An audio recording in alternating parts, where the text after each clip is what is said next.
الورى شاہ کریما دستگیرا اشرفا۔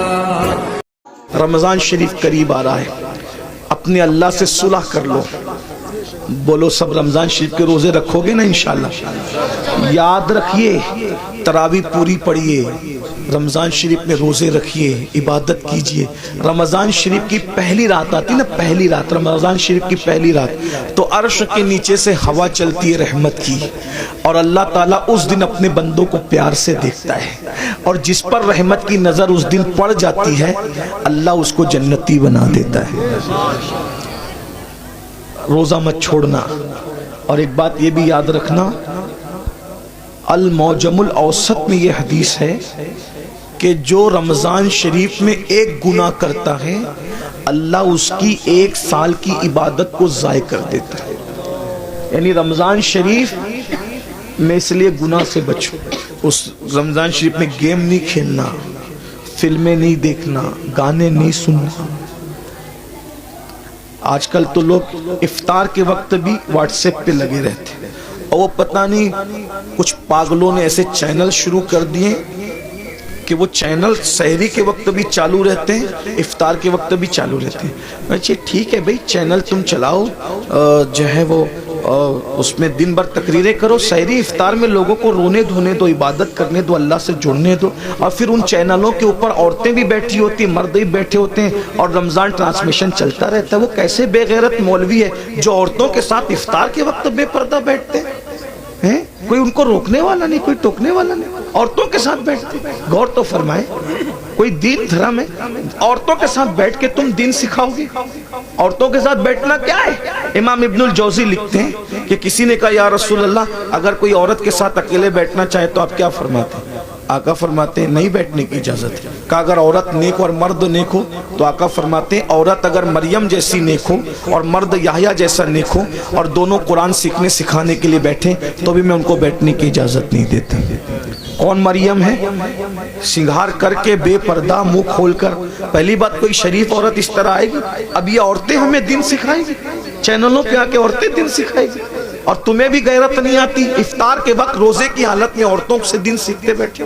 لا الہ الا اللہ۔ کیا میرے بھائی، ام المومنین سیدہ عائشہ صدیقہ کی قرآن پڑھنے کی آواز بلند ہو گئی تو فاروق اعظم رضی اللہ تعالیٰ نے عرض کیا رسول اللہ امی جان عائشہ زور سے قرآن پڑھی تھی، آواز گھر کے باہر جا رہی تھی۔ آقا نے فرمایا عائشہ عورت کی آواز بھی عورت ہے، زور سے قرآن نہ پڑھا کر۔ سارے مومنین کی ماں، ان کو روک دیا کہ زور سے قرآن نہ پڑھو۔ یہ دین ہے، یہ دین کی پوترتا ہے، یہ دین کا تقدس ہے، سب پامال کیا۔ یہ افطار اور سحری کا وقت کیا ہے؟ اللہ تعالیٰ سحری اور افطار میں اپنے بندوں سے کہتا ہے کوئی مجھ سے روزی مانگنے والا؟ روزی مانگو میں تمہیں روزی دوں گا۔ مغفرت مانگنے والا؟ مغفرت مانگے گا مغفرت دوں گا۔ ہے کوئی مجھ سے نعمتیں مانگنے والا؟ میرے بندے مانگ، میں وعدہ کرتا ہوں تو جو مانگے گا میں تجھے عطا کروں گا، کیونکہ یہ رمضان ہے، سحری اور افطار کا وقت ہے، مجھ سے جو مانگا جائے گا میں عطا کروں گا۔ سال بھر لوگوں کے دروازوں پہ دستک دینے والوں، اللہ کی رحمتیں تمہارے دروازے دل پہ دستک دیتی ہے۔ مان کیا مانگتا ہے؟ اس وقت تو نہیں مانگتے، پھل کاٹتے رہتے، ادھر ادھر باتیں کرتے رہتے، بھنکس بازی کرتے رہتے، واٹس ایپ پہ لگے رہتے، فیس بک۔ میرے بھائی رمضان شریف کا فائدہ اٹھا لو۔ آقا فرماتے ہیں جس کو رمضان شریف ملے اور وہ اپنی بخشش نہ کروا لے وہ اللہ کی رحمت سے محروم ہو جائے، دور ہو جائے، اللہ کی رحمت سے دور ہو جائے۔ جس کو ماں باپ ملے اور وہ جنتی نہ بن جائے وہ اللہ کی رحمت سے دور ہو جائے۔ محفل میں درود پڑھا، محفل میں ذکر رسول کیا جائے اور حضور پہ درود نہ پڑھا جائے وہ اللہ کی رحمت سے دور ہو جائے۔ حضور نے جمعہ کے وقت خطبے کے لیے جاتے ہوئے ممبر پر سیڑھیوں پہ قدم رکھتے ہوئے یہ دعائیں کی تھی، اور آپ کی دعا پہ جبریل نے آمین کہا تھا۔ اس لیے رمضان شریف میں کوشش کرو روزے رکھنے کی۔ جو ایک روزہ چھوڑ دے رمضان شریف کا، صرف ایک روزہ، پوری زندگی روزہ رکھتا رہے، ایک رمضان شریف کے روزے کی فضیلت کو نہیں پا سکتا۔ اس لیے روزہ رکھو۔ کچھ لوگ کیا کہتے ہیں مولانا ہم کام کرتے ہیں، بیمار ہے، یہ وہ۔ یاد رکھنا روزے سے کبھی بیماری نہیں بڑھتی، کہ اللہ کے رسول فرماتے ہیں روزہ رکھو صحت مند ہو جاؤ۔ آج کی جو جدید تحقیق تو آتی رہے گی، لیکن جدید تحقیق کیا کہہ رہی ہے پتہ ہے؟ جدید تحقیق کہہ رہی ہے